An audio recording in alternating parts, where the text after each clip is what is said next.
Hey everyone, it's Julie from cookedbyjulie.com, and today we're making chicken fried steak in collaboration with Dame Drops Entertainment.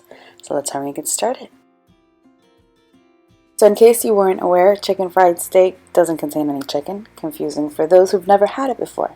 So I prepared a seasoning blend which I'll be using to season both the steaks, and the flour is going to be fantastic. I like to season the beef on both sides with kosher salt, black pepper, and the spices, which include paprika, cayenne pepper, granulated garlic, onion powder, and Italian seasoning. Here I have some all-purpose flour. To it I added some baking powder and baking soda. That's going to get that crust nice and crunchy. Some salt, pepper, and the remaining spice blend. Give everything a good whisk. Talk about the beef really quickly. You want to use a very tender piece of beef. The thinner the better, preferably cubed bottom round steak. You can use a meat mallet to get it as thin as you'd like. Make sure to reserve about 3 tablespoons of the seasoned flour. We're going to use that later. And as always, to print this complete recipe and get more detail about this recipe, go on over to my website, cookedbyjulie.com. Don't forget to sign up to my newsletter if you want to receive all of those New Year healthy low-carb recipes I'll be sharing. And of course, it's free. So here I have some buttermilk and 2 eggs. That's all you'll need.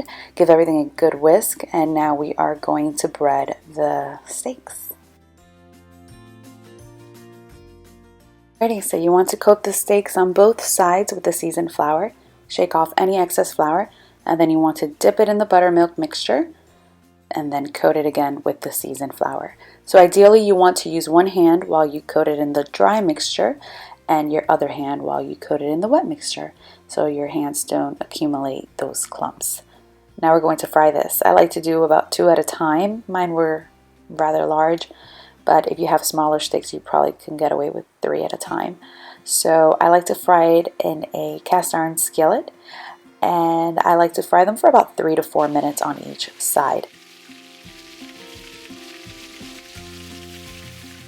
Once I was done frying the steaks, I placed them in the oven so they stay nice and warm while I prepare the gravy. I kept about 3 tablespoons of the same oil we fried the steaks in, and I then added the 3 tablespoons of the seasoned flour. Make sure to whisk everything fast. I then added some chicken stock and whole milk. You want to cook that until it's nice and thick for about 4 to 5 minutes. Make sure to season this generously with salt and pepper, and you definitely want to taste it. It should taste amazing. Make sure to follow me on Facebook and Instagram if you don't already, so you can continue having all this fun with me, because I love to cook, and I know you do too, because if you didn't, you wouldn't be watching this, right? Right.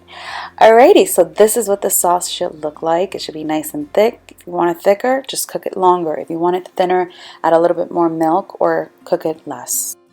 It was so good. I honestly loved it. Wouldn't change a thing about it. Serve this with some mashed potatoes, corn, Brussels sprouts, whatever you like.